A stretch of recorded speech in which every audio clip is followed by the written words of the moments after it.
Re-bienvenue à une fois de plus à Mémoire digitale, ce podcast où on digitalise des mémoires innovantes. Donc, on a la chance de rencontrer des gens qui vivent de l'innovation. Mais est-ce que c'est eux qui vivent de l'innovation ou c'est l'innovation qui vit en eux? Est-ce que l'innovation trouve la personne ou c'est la personne qui trouve l'innovation? François Thériault-Proulx, qui est cofondateur et CEO de MedSync, selon toi, qu'est-ce qui arrive en premier? On parle souvent de l'œuf puis la poule là, quand on est en philosophie et tout. Là, on parle de l'innovation. Est-ce que l'innovation trouve l'individu ou c'est l'individu qui trouve l'innovation? C'est une excellente question. Ça commence raide. Euh, c'est drôle parce que cette question-là souvent ressort lorsqu'on parle d'entrepreneuriat. C'est la première fois où je l'entends du côté innovation. Puis c'est une excellente question. Je dirais, je crois que je crois que tu l'as en dedans de toi. Tu as l'intérêt pour l'innovation, mais après ça, de trouver, de s'investir dans une innovation donnée, ben ça, fruit du hasard, du...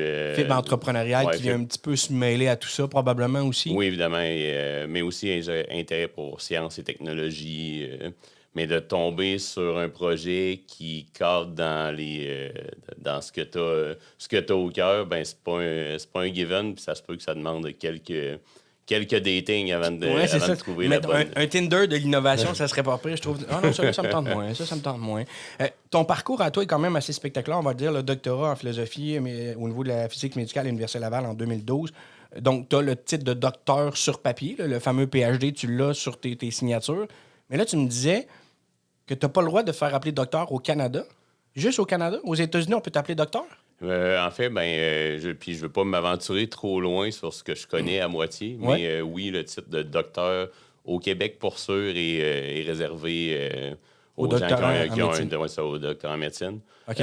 Pour avoir passé pas loin de 7 ans aux États-Unis dans mon parcours, là-bas, les gens qui ont un doctorat se font appeler docteur. Donc, Fait que là-bas, tu te faisais appeler docteur, mais pas ici, dans ta propre demeure. comme j'étais au postdoc, je te dirais que j'étais dans l'entre-deux, mais OK. oui, oui, les gens se faisaient appeler docteur. Qu'est-ce qui t'a amené, étant jeune, qu'est-ce qui t'a amené, toi, à dire c'est vers là que je vais aller, c'est vers l'innovation, c'est vers la médecine? On va parler de médecine tantôt que tu nous as amené pour démontrer un peu qu'est-ce que c'est, qu'est-ce que ça fait.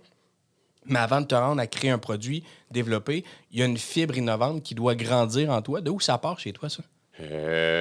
En fait, l'invitation au présent podcast m'a amené à réfléchir à ça. Je dirais que ça part j'ai été entouré d'innovation sans OK. même me rendre compte. Je veux dire, ça va mentir sur mon âge un peu, mais j'ai eu la chance dès tout petit de naître avec un ordinateur autour de moi, OK. ce qui n'était pas nécessairement le cas de mes collègues de classe jadis. Donc, je dirais, mon père était prof d'informatique et de mathématiques, prof d'info et d'éducation physique. C'est un tout autre sujet. Oui, non, mais c'est les deux Justement, opposés, même. sauf que opposé, mais après ça, la pomme tombe pas loin du pommier. Va savoir pourquoi j'étais un tripeux de sport puis de technologie. Le fit est là. Hein? Avec ça. Donc, pitonner sur un ordinateur, mais c'est pas juste pour jouer à des jeux, de voir qu'il y a des choses qui peuvent être faites. Donc, déjà, étant jeune, tu avais un attrait ou un intérêt pour le codage, voir comment, derrière l'application, le jeu, c'était fait? Oui, puis je dirais la partie qui, elle, va vraiment mentir, qui va vraiment donner une idée de mon âge, qui peut-être va t'interpeller aussi. Je veux dire, je suis pas né avec les internets. Je veux dire, On les a vus naître. c'est ça, je dirais, l'Internet et le World Wide Web est né en même temps que je rentrais au secondaire. Puis ce qui fait que les sites web, dans ce temps-là, même les grosses compagnies n'en avaient pas. Oui. Donc, à 14-15 ans, je m'intéressais à ça, à comment on peut se faire un site. C'est dans le temps où est-ce qu'il fait que tu codes ton site. Puis avec mon père, on avait développé le site web de l'Institut maritime du Québec à Rimouski. OK. Je veux dire, où lui travaillait. Donc, de là, la facilité à 15 ans de pouvoir être impliqué dans un projet du genre. Mais je dirais que ça vient de là. Mais la partie informatique, je me suis rendu compte que ce qui m'intéressait, c'était plus l'application que l'informatique pure et dure. Donc, d'où le fait que je me suis dirigé vers le monde de la physique, de la génie physique. Donc, Ton parcours t'a amené, tu l'as dit, en physique, génie physique. Déjà étant jeune, tu pataugeais là-dedans. Tu te retrouves rapidement à l'université. comment est née l'idée de MedSynth dans tout ça? En fait, l'idée est née en fait, ce qui est drôle, c'est que pour la petite histoire, j'ai fait la technologie au centre de au centre du produit, c'est un 12 mètres à scintillation. Donc, la technologie de la scintillation, quand j'ai fait mon premier stage d'été à l'Hôtel-Dieu de Québec avec le professeur Luc Beaulieu, qui est devenu mon directeur plus tard. OK. Moi, j'avais un projet de simulation informatique, pas du tout sur la scintillation, et mon collègue de classe, lui, travaillait sur la scintillation et en réalité, j'en avais pas grand-chose à faire. OK. OK. Parce que j'étais moment-là, intéressé sur mon projet, right? OK. À ce moment-là, tu étais sur un projet, c'est puis ça. c'était comme, bon, ça, c'est sur le côté, c'est pas tant ça qui m'intéresse. Finalement, chemin faisant, on est rendu qu'on est là-dedans pas mal. C'est ça. Chemin faisant, après avoir été faire une maîtrise en neurobiologie, je vais le dire avec des guillemets, parce que c'est de la physique appliquée aux neurosciences, OK. entre un partenariat entre le Centre Cerveau et l'Institut national d'optique. Suite à ça, je me suis, comme la plupart des étudiants, me demandé mais qu'est-ce que je fais avec ma vie? Puis Ça, je puis les voulais étudiants en développer. histoire. Ça, puis les étudiants en histoire souvent se disent ça. Mais je voulais développer de la technologie pour le monde médical. OK. Et la bonne façon de le faire, la façon la plus directe, c'était d'aller en physique médicale. Donc, je suis retourné vers mes premières amours, mais là, pour embarquer sur un projet de dosimétrie à scintillation, donc plus expérimental. Je voulais un projet porteur qui allait m'amener à l'étranger aussi. C'était un peu le... Donc, voyager à travers ta passion en même temps que tu voulais développer tout ça. Là, on parle de dosimétrie par scintillation et pas scintillation. Là, juste pour bien... C'est quoi la dosimétrie? La dosimétrie, en fait, aussi simple que le terme le dit, mesure de la dose. OK. Donc, dans notre cas, on parle de dosimétrie de radiation. Donc tout ce qui est radiographie. Là. Donc, on va prendre une radiographie pour un bras cassé, exemple? Non, en fait, pour la vraiment mesure de dose en radiothérapie. Donc, OK. Donc, tout ce qui est à ce point-ci, oncologie, du moins, oncologie... donc, le traitement du cancer par la radiation, OK. qui est, je dirais, une des 3 branches principales pour traiter le cancer. Oui. Chirurgie, chimiothérapie, radiothérapie, C'est les un mix de ça en Exact. général, en fait. Puis, donc, dans les traitements, ce qui est merveilleux, c'est que les appareils de traitement sont améliorés de façon incroyable dans les 15-20 dernières années. Tout est devenu... les champs de traitement sont plus petits, tout est plus dynamique. Les machines qui sont dans les cliniques peuvent faire des choses pétées. Ah, clairement, mais tu sais, moi, je me ramène dans le temps. Mon père a eu un cancer de la prostate au début des années 2000.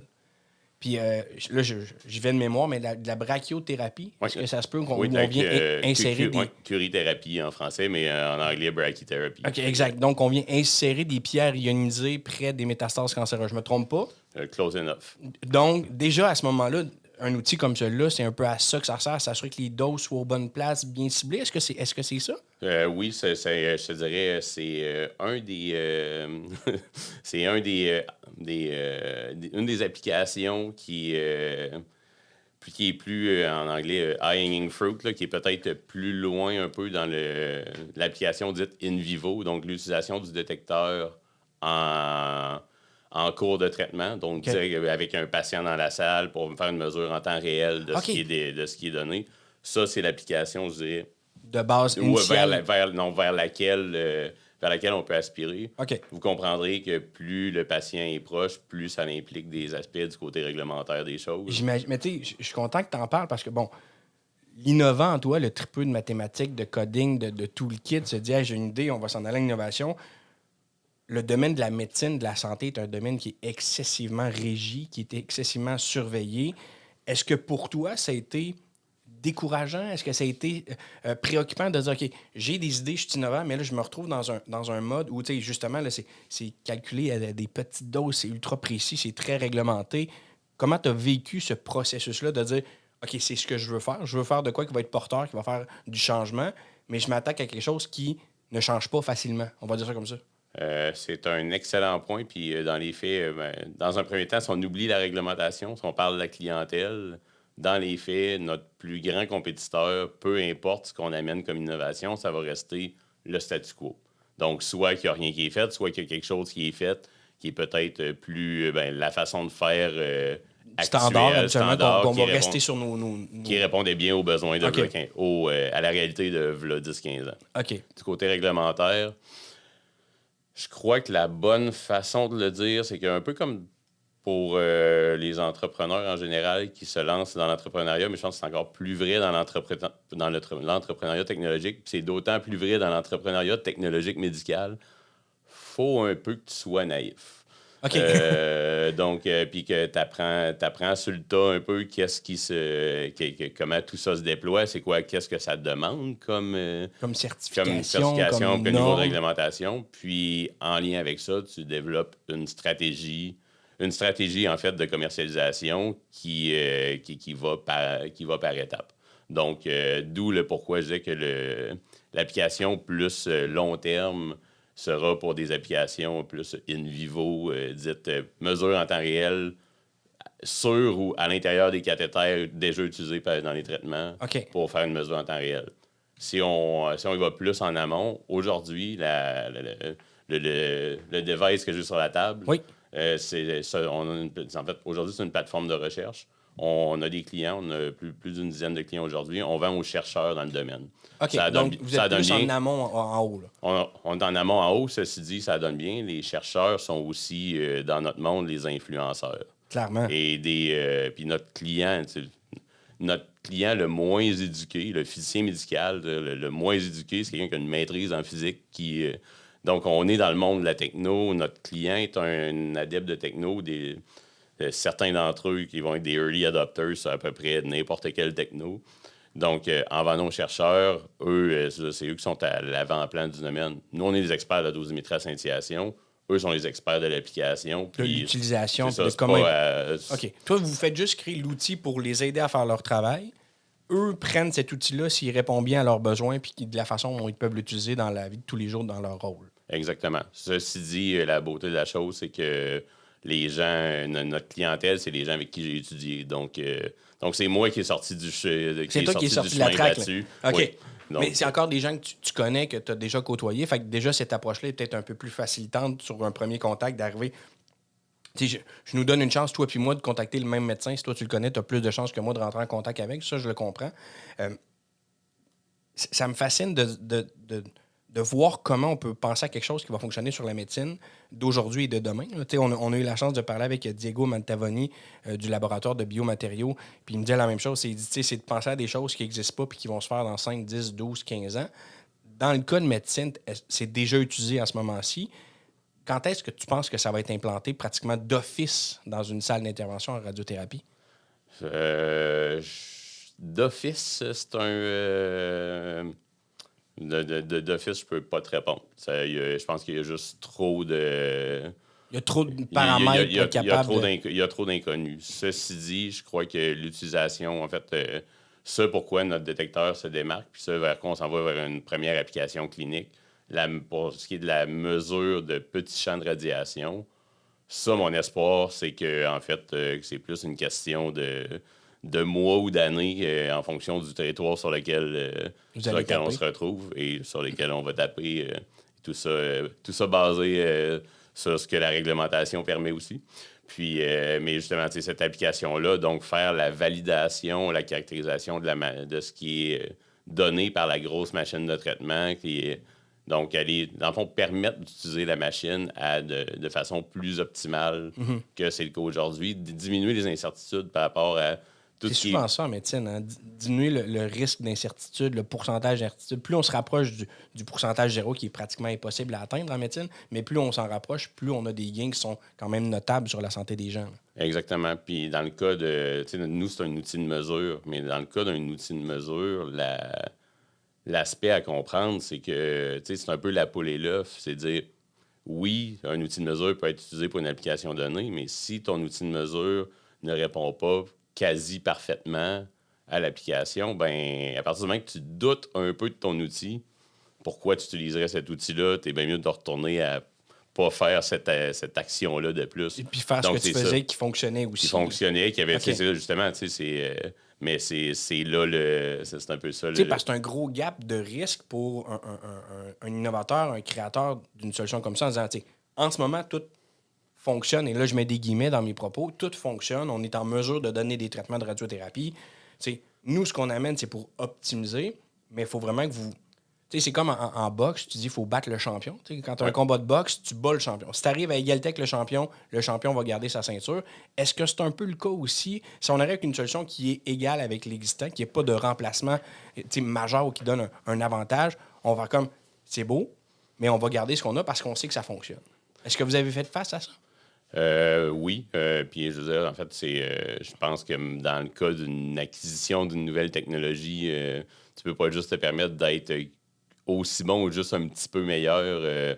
Tu dois être nettement meilleur. Ceci dit, un peu là où nous, on se place, c'est que on est même si on est une petite équipe aujourd'hui, mais Vous êtes rendu combien? on est rendu 8, bientôt 9. Donc, ce qui est quand même, qui est quand même une grosse différence comparativement à de cela quelques années. Mais ça croît, ça veut dire, justement, les ressources augmentent, le temps de production augmente parce que on va en reparler tantôt, mais je veux comprendre le temps de recherche, parce qu'arriver avec une solution qui fonctionne puis qui est commercialisable, je me mets le chapeau de l'innovateur en tech, sur des logiciels, sur des apps, c'est tel que tel. Là, tu mets un programmeur, tu mets un code, mais là, c'est plus poussé que ça, la dosimétrie. On doit rentrer dans du détail, de l'infini détail, même infinissal, des tout petits détails pour être sûr, des détails très, très petits pour être sûr de bien doser puis bien aider, puis justement, supplanter ce qui se fait adéquatement. Là.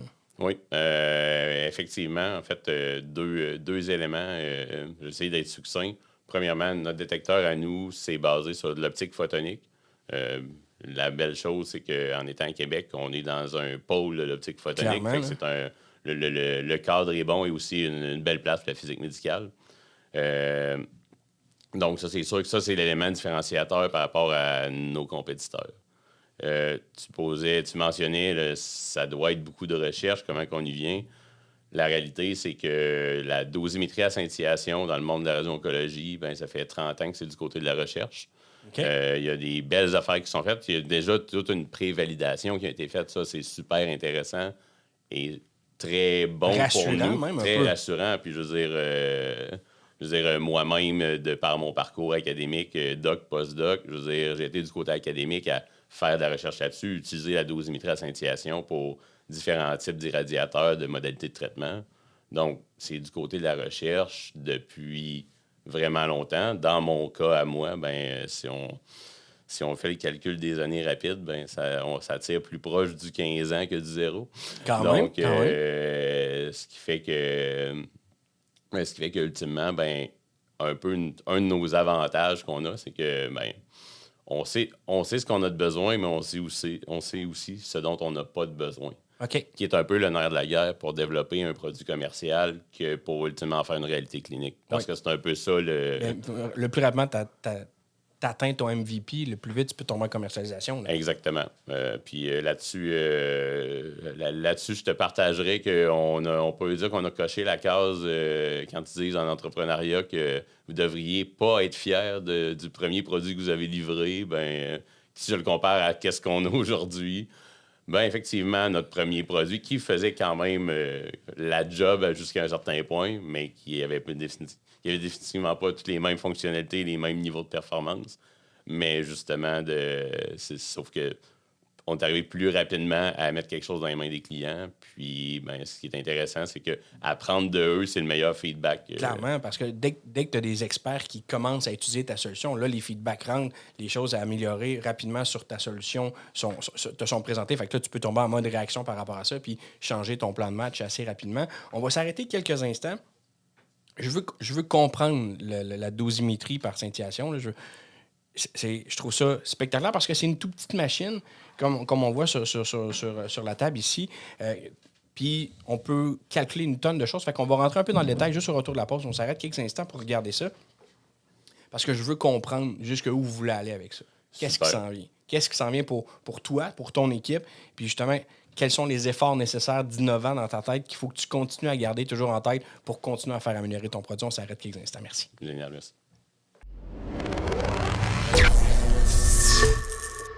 On est toujours avec Dr François Thériault-Proulx. Si on était aux États-Unis, on aurait le droit de le dire, comme tu nous expliquais, mais quand même, c'est important de le stipuler. Post-doc. Je te dirais que moi, j'ai une attestation d'études collégiales en radio, fait qu'on est loin du post-doc, mais je vois la différence entre toi et moi sur ce que tu es en mesure de faire au niveau de la science médicale. Ceci dit, je vais quand même me permettre de te couper pour toucher un point par rapport à l'innovation.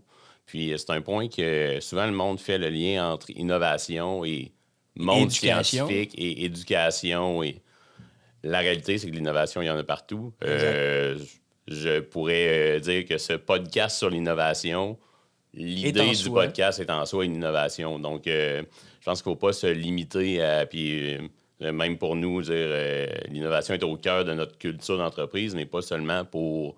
Pas juste pour la science. C'est pas une question de diplôme. Puis tu peux être en admin dans le monde de la business, puis probablement ce qui va faire que tu as eu du succès ou pas va faire partie de l'innovation. Puis je pense que les dernières années le prouvent. Mais c'est le fun que tu en parles parce que j'en ai parlé à quelques reprises, mais c'est vrai que souvent, les gens pensent que l'innovation, c'est juste des gadgets, c'est juste de la techno, c'est juste...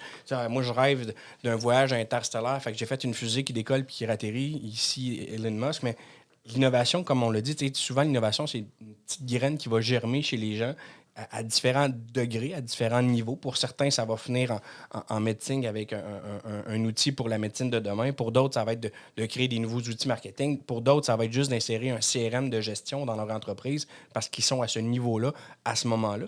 Puis c'est un peu ça qu'on veut et que je veux qu'on démystifie un peu dans cette émission-là parce que c'est vrai que l'innovation, pour tout le monde, peut prendre n'importe quelle forme. Oui, ben en fait, je dirais qu'il y a comme... puis j'ai... en amont au podcast, la seule chose sur quoi que je pouvais me préparer, c'est que je savais qu'on allait parler d'innovation. Exact. Fait que j'ai fait une petite recherche parce qu'il y a comme 2 définitions que j'ai entendues, puis les 2 sont vraies. Il y en a une qui est purement le challenge du statu quo. Oui.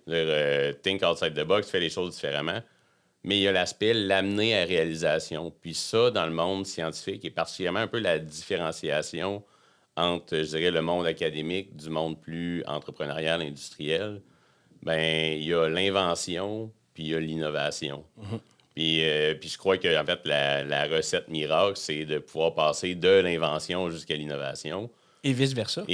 Et vice-versa, parce qu'évidemment, c'est en train de faire l'innovation, il y a d'autres idées qui vont germer. Exact. Puis d'être capable de concrétiser ces idées-là, de les amener à vie, de l'écrire pour qu'ils soient vendus, pour qu'ils deviennent, justement, comme on le voit sur la table ici, réalité pour pouvoir changer le monde des gens. Moi, je pense beaucoup que l'innovation, c'est améliorer la vie des gens d'une certaine façon. Oui. Que ça soit par, justement, des objets médicaux, que ça soit par des façons de faire, que ça soit par des façons de réfléchir. J'ai eu la chance de faire des conférences dans des écoles primaires, parler d'entrepreneuriat, d'innovation. Puis je disais, être entrepreneur ou être innovant, c'est un mode de vie. Là. C'est une façon de réfléchir. C'est pas avoir des idées qui fait de toi de quelqu'un d'innovant. C'est juste comment ces idées-là vont germer puis qu'est-ce que tu vas en faire avec qui font de toi une personne innovante ou moins innovante, à mon avis, à moi. Moi, ça serait ma définition sans avoir cherché nulle part. Là. Mais je trouve ça...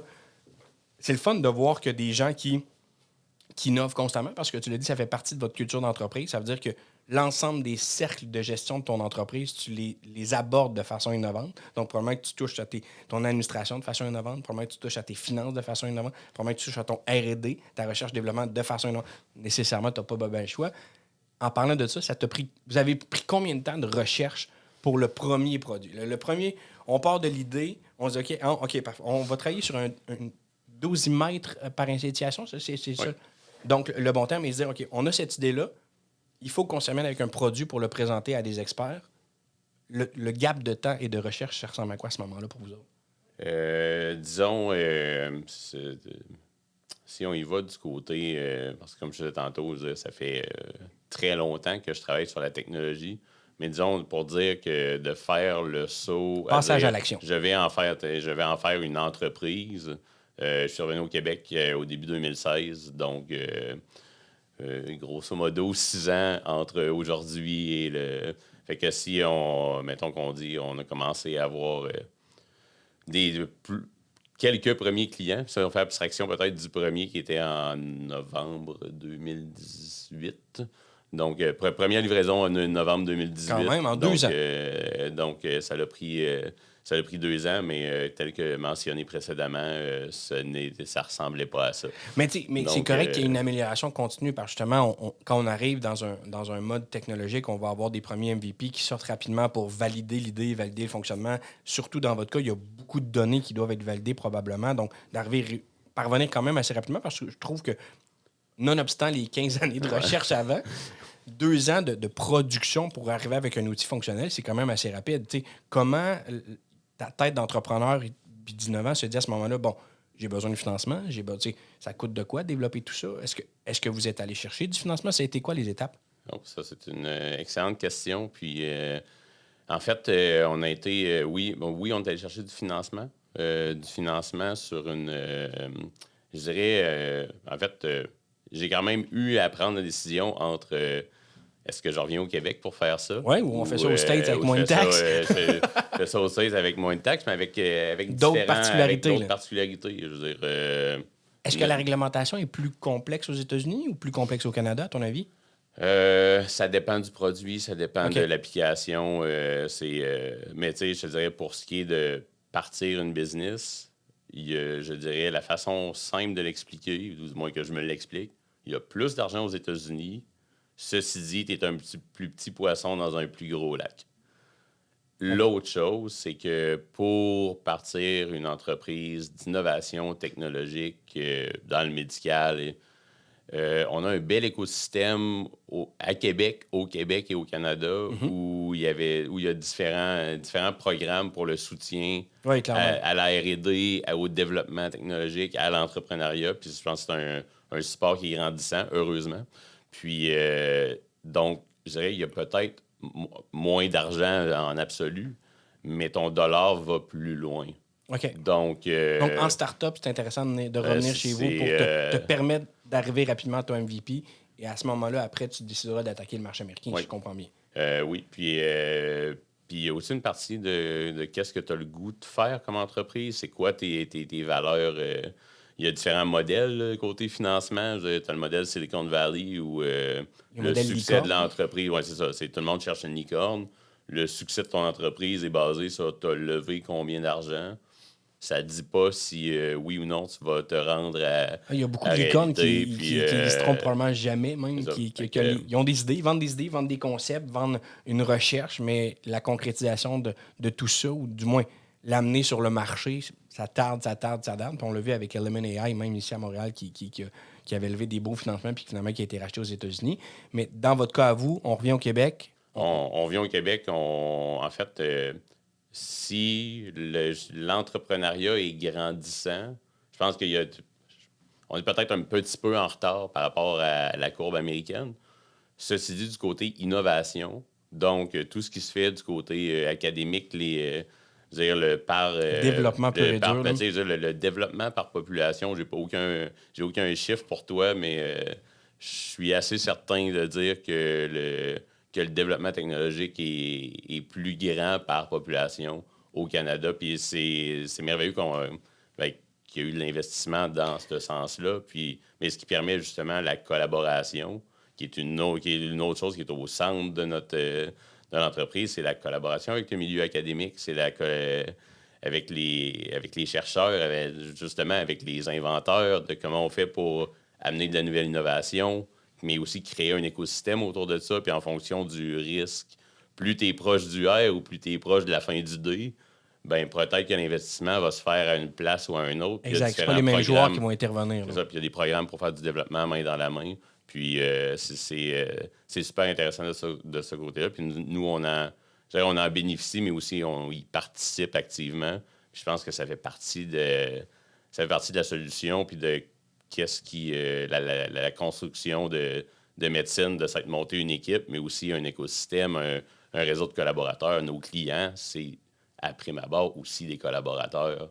Puis, je veux dire... Ils participent un peu au développement, puis justement à la prise de données de la solution. Là, parce qu'on s'entend que dans l'établissement de votre produit, il y a une phase de test ou d'essai qui doit être fait. Fait que là, en tout cas, pour essayer de prendre des doses de radiographie, tu n'as pas bien le choix d'aller dans une place où il y en a. Là. Fait que ça te prend des collaborateurs qui acceptent de t'ouvrir leurs portes, qui t'acceptent en tant que jeune entreprise, comme jeune entrepreneur, malgré que tu as trahi ton âge tantôt, là, mais comme jeune entrepreneur qui a des idées, qui veut créer quelque chose de nouveau, tu as quand même ces barrières-là à ouvrir en disant on a quelque chose, mais j'ai besoin d'aide quand même pour être capable de faire les tests que je dois faire pour arriver avec ma solution finale. Là. Ceci dit, je dirais que comme pour toute relation, l'important, c'est que ça soit un win-win. Puis réellement, je veux dire, avec tous nos collaborateurs, c'est ça la situation.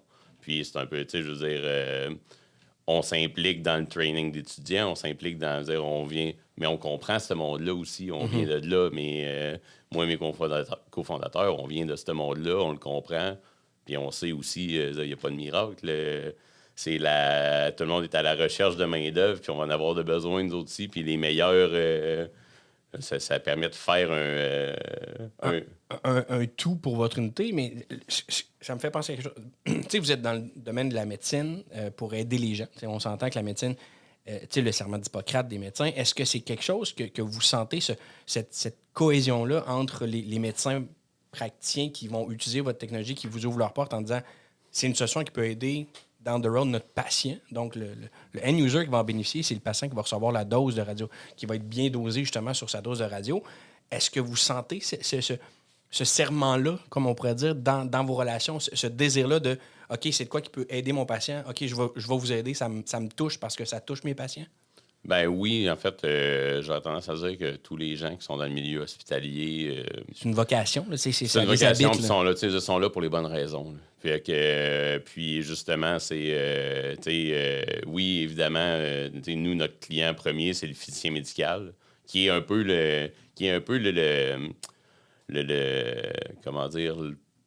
le spécialiste inconnu de l'équipe de radio-oncologie. Okay. Parce que, dans le fond, dans une équipe de radio-oncologie, tu as un radio-oncologue, tu as plusieurs radio-oncologues, plusieurs physiciens médicaux, des technologues, dosimétristes. Donc, tu as toute une équipe. Unité qui tourne autour du traitement. Donc, c'est ça. Mais comme le physicien médical, qui est quelqu'un qui vient du monde de la physique, qui comprend la physique de la radiation, toute la physique des outils de mesure, les technologies, tout ça, ben c'est la personne qui s'assure, en fait... du dosage. quelque part, qui a exactement la même proposition de valeur que notre système. C'est-à-dire tenter de rendre les traitements plus optimaux tout en assurant la sécurité aux patients. Donc oui, je veux dire, c'est la raison pour laquelle les gens collaborent. Évidemment, il y a il y a tout un aspect logistique à respecter. On peut pas, on rentre pas, on ne va pas, nous, en tant qu'entreprise, on peut pas aller où on veut n'importe quand. Il faut qu'il y ait des choses mises en place, implication de personnes, on peut pas aller prendre des mesures tout seul aux accélérateurs. Je comprends, on va juste aller faire 2-3 tests, on revient. Mais même, justement, tu en parles dans vos étapes de test. Vous devez avoir besoin de patients. Est-ce qu'à ce moment-là, il n'y a pas de patient, c'est vraiment juste on fait rouler la machine et on calcule qu'est-ce que la machine envoie à ce moment-là? Oui, en fait, la chose qui est intéressante aussi de notre domaine, qui est un peu probablement différent de plusieurs autres parties du domaine médical, où est-ce que ça passe par des modèles, où est-ce qu'il faut que tu passes par des tests sur soit des tests sur des cellules en croissance, des animaux, whatever, comme un autre modèle. Dans le monde de la radiothérapie, de la physique médicale, en fait, le modèle utilisé, c'est une cuve d'eau. OK. Une cuve d'eau où ils connaissent, je veux dire, de façon hyper précise qu'est-ce qui est attendu d'être délivré. Donc, c'est pas le milieu, tu n'as pas l'incertitude sur le milieu. Ça revient à ce qu'on a discuté plus tôt, la partie des incertitudes. Fait que toute la partie incertitude sur le milieu n'est pas... il n'est pas là dans ce cas-là. Il n'est pas là. Il est quasi parfaite. Donc tu envoies une irradiation dans une cuve d'eau. Puis là, tu viens mettre ton détecteur à l'intérieur de la cuve. Puis là, ce que tu veux faire, c'est, dans un premier temps, dans notre cas, valider notre détecteur. Puis on va le mettre dans des situations connues où là, la seule incertitude... c'est le détecteur. Fait qu'on enlève tous les doutes technologiques autres que notre détecteur. On sait exactement quel devrait être le dosage, on connaît déjà tout ça. Et là, on teste comment lui lit cette donnée-là. Exactement. Fait qu'on commence par ça. Puis là, comme tu dois t'en douter, on part de la situation connue avec un inconnu, on le valide, on prouve que ça marche. Puis là, on descend tranquillement. En fait, dans les faits, dans la taille de champ du faisceau, dans notre cas. OK. Plus tu te mets à descendre en taille de champ, plus ça devient complexe. Il y a des raisons physiques derrière. En fait, plus ton détecteur prend de la place dans le total du champ. Mon détecteur dans un champ ça de gros, il prend pas grande place. Dans un champ ça de gros, il est assez présent. Parce qu'on a un détecteur qui est fait de plastique, donc qui est eau équivalent. Donc, on remplace le milieu, on remplace de l'eau par du plastique. Parce que le détecteur, il faut qu'il soit physiquement là. Oui, tu peux pas juste le mettre. Ça prend quelque chose qui le tient. Donc, Lui, là, il fournit une mesure. Là. Je pourrais vous expliquer rapidement comment ça fonctionne, cette bébelle-là. Puis, donc, justement, ça permet une mesure, mais là, plus tu rapetisses, plus tu augmentes en incertitude sur ce à quoi tu t'attends, ben plus là, plus là, l'incertitude de l'un et l'autre viennent se croiser. S'entrecoupe, puis peut-être par abus de confiance, mais je suis confiant d'affirmer que ce que j'ai entre les mains présentement, ben c'est le meilleur outil pour faire de la mesure de petits champs qui existe sur le marché aujourd'hui, puis pour de multiples raisons de côté technologique. Mais justement, en fait, on est rendu au point à se poser la question de dire, nous, on est un petit peu off à petit champ. On est un petit peu off, mais on est rendu au point de se demander qui a raison. Est-ce que c'est ta référence? Est-ce que c'est la référence qui était pas correcte à ce moment-là? Est-ce que l'ancienne référence, ta référence a des incertitudes? Tu peux donc, c'est là de dire qui a raison, qui a tort, pourquoi? Probablement que les deux sont ne doivent pas être loin en termes de... Les incertitudes doivent être peut-être pas les mêmes, mais doivent s'entrecouper à certaines places. Exactement. On en est à chasser les derniers dixièmes de %. Mais comme je l'ai mentionné tout à l'heure, c'est ça aussi l'important, de venir dire, on a un détecteur que tu peux truster, tu peux l'utiliser dans diverses conditions d'irradiation, puis tu peux croire sa mesure. Fait que là, si tu fais une mesure qui est off par rapport à ce à quoi tu t'attendais, ben ton premier suspect, faut pas que ça soit le détecteur. Si ton premier suspect, c'est le détecteur, à quoi bon utiliser un détecteur? Exact. Je prends pas le détecteur. S'il fait pas confiance, utilise-le pas. Donc, mais c'est la beauté c'est le pourquoi entre le 2 ans puis le 6 ans de développement, la confiance a monté. La confiance a monté. On est capable de mesurer dans le temps de le dire des doses petites. Puis juste pour bien comprendre, pour le patient, l'importance de ce calcul-là, de la dose précise, c'est quoi pour le patient à la fin? En fait, c'est que, ultimement, la radiothérapie, c'est une modalité de traitement qui est hyper spécifique, targeté. C'est très précis, très ciblé sur les cellules ou des choses comme ça. Donc, la radiation est ciblée sur la tumeur. Oui. Donc, tu ne radieras pas le corps en entier pour traiter la tumeur. Parce que la chimio, c'est un peu ça. Chimio, on traite tout le corps avec la chimiothérapie. C'est ça. Disons que je crois que c'est prévu que la partie chimique se rende à la bonne place, mais ça reste un peu plus... je pense que le chemin est quand même plus long. C'est moins ciblé qu'un effort de radio. Là. C'est ça. Sauf que la radiothérapie, c'est merveilleux. Ceci dit, c'est merveilleux si tu traites la tumeur et non les organes sains environnants. Donc, l'objectif ultime, l'objectif de la radiothérapie, envoyer une haute dose de radiation sur la tumeur pour l'éradiquer, la tuer, pour la détruire, mais envoyer le moins possible aux organes sains environnants pour les garder, eux, dans la meilleure santé. Parce que qu'est-ce qu'un traitement réussi? Est-ce que c'est un traitement pour lequel il n'y a plus de cancer ou un traitement pour lequel il n'y a plus de cancer, mais aussi la vie après reste bonne et préservée, que les effets secondaires sont nuls et qu'il n'y a pas d'apparition de cancer secondaire ou de choses comme ça. Okay. Donc, notre outil sert à quoi? À aider à justement être plus certain de ce que tu envoies, pouvoir diminuer ultimement pouvoir diminuer tes marges, t'assurer que ce que tu as, tout ce qui est planifié dans le système, dans le plan, ben que ça représente bien ce qui est attendu.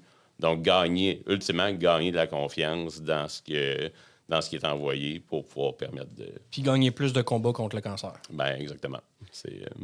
François, c'est spectaculaire. Je trouve ça vraiment intéressant. C'est beau de voir les gens qui mettent leur tête au service des autres. Parce que c'est un peu ça que vous avez fait chez Médecine, c'est de trouver une solution pour faciliter la vie des patients en oncologie.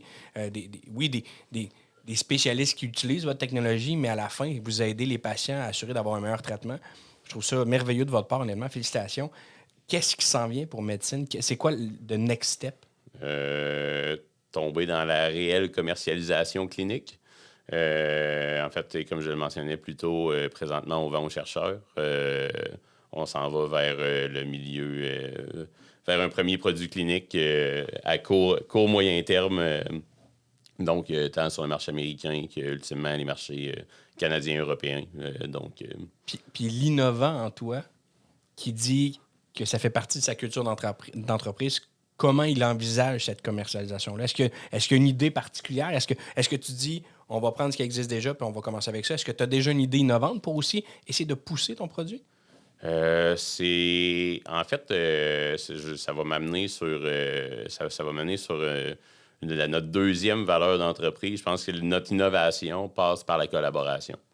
Puis, je dirais, c'est la partie sur laquelle, ultimement, on veut créer une communauté autour de l'utilisation de notre produit. Puis, non seulement que nous, on soit en interaction avec nos clients, mais que les clients soient en interaction entre eux autres. Puis, tu sais, que ça soit au Québec, au Canada ou dans le monde, il n'y a pas de raison pour que le monde ne se parle pas. Que ça soit participatif, collaboratif autour de médecine. Tout le monde a le même besoin. Tout le monde a le même besoin. Ils utilisent les mêmes machines de traitement. C'est les mêmes professionnels. C'est des gens qui sont tous trainés de la même façon. Il n'y a pas de raison que le monde ne se parle pas plus pour faire de... Donc, c'est un peu je dirais que le côté innovation va être passe par la collaboration. L'approche collaborative que évidemment, vous avez je veux dire, ceci dit, on est un start-up. Je te dirais qu'il y a aussi la partie on va apprendre, puis on ne cherchera pas à réinventer la roue sur absolument tout non plus, mais en fait, c'est plus d'essayer de se rendre plus vite au marché, puis d'avoir une offre qui est ajoutée, une offre qui est différente par rapport de parce qu'on est plus petit, de parce que au-delà d'acheter un détecteur, tu achètes le support, tu achètes l'esprit de l'entreprise, les valeurs de l'entreprise, la collaboration que vous voulez justement développer. Toutes des belles valeurs. Merci. Félicitations. On va suivre médecine de très près. Je vous souhaite du bon succès parce qu'on n'a pas besoin de chance quand on travaille fort. Bon succès, puis on espère pouvoir regarder ça. Maintenant, on a digitalisé ta mémoire et tes idées. On va voir jusqu'où ça va te mener. Super, merci beaucoup. Un gros merci. Donc, on se revoit bientôt pour un autre mémoire digital. Bye.